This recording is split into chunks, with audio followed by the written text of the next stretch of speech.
भगवान शिव को अपनी वक्र दृष्टि से प्रभावित करने के बाद शनिदेव गर्व से अट्ठाहस करते हुए कह रहे थे, ऐसा कोई नहीं जो मेरी वक्र दृष्टि से बच सके। और तभी नारद जी ने कहा, हनुमान जी पर आपकी वक्र दृष्टि का कोई प्रभाव नहीं पड़ेगा। इस बात से तिलमिलाए शनिदेव तुरंत ही अपनी सारे साथी की दशा लेकर हनुमान जी पर प्रभाव डालने पहुंच गए और अपनी संपूर्ण शक्ति से हनुमान जी पर अपनी वक्र दृष्टि का प्रहार कर दिया। दरअसल यह कथा उस समय की है जब हनुमान जी पहाड़ी और जंगलों से घिरे एक शांत वातावरण में अपने प्रभु श्री राम के ध्यान में लीन राम नाम का जाप कर रहे थे। तभी वहाँ कर्मफल दाता शनिदेव प्रकट हुए और बोले, हे वानर श्रेष्ठ हनुमान, मुझे क्षमा करे, पर अब सृष्टिकर्ता के विधान अनुसार आप पर मेरी सारे साथी का प्रभाव पड़ने का समय आ गया है। मुझे अपना कर्तव्य निभाने की आज्ञा दें। यह सुनते ही हनुमान जी ने अपनी आंखें खोली और विनम्रता से कहा, हे शनिदेव, मैं तो केवल अपने प्रभु श्री राम के नाम का ही सुमिरन करता हूँ। उनका नाम ही मेरे लिए हर संकट से रक्षा का कवच है। कृपा करके आप मुझे मेरे आराध्य के ध्यान में विघ्न न डालें। इस पर शनिदेव बोले, हे हनुमान, मैं विधि के विधान से बंधा हूँ, इसे कोई नहीं टाल सकता।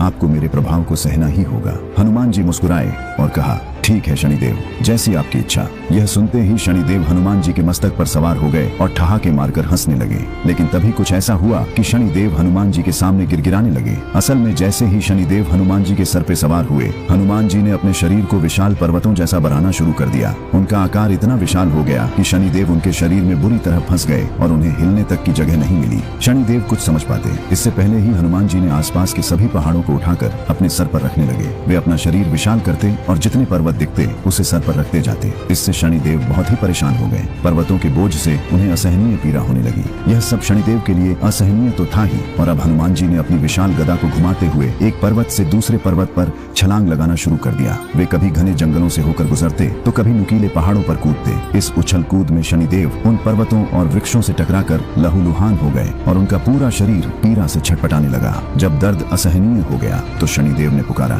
त्राहिमाम हनुमान जी, त्राहिमाम, मुझे मुक्त करे प्रभु। मैं सृष्टि के विधान से बंधा था, पर आपकी भक्ति के आगे मेरा प्रभाव शून्य है। मैं आपकी शरण में आया हूँ, मेरी रक्षा करे। तब हनुमान जी अपने सामान्य रूप में आए और शनिदेव को मुक्त किया। शनिदेव ने हाथ जोड़कर कहा, हे प्रभु, आपकी शक्ति और भक्ति अतुलनीय है। मैं आज आपको वचन देता हूँ कि जो भी आपका भक्त होगा, जो भी आपका नाम लेगा, मेरी वक्र दृष्टि या सारे साथी उसे कभी नहीं सताएगी। और इतना कहकर शनिदेव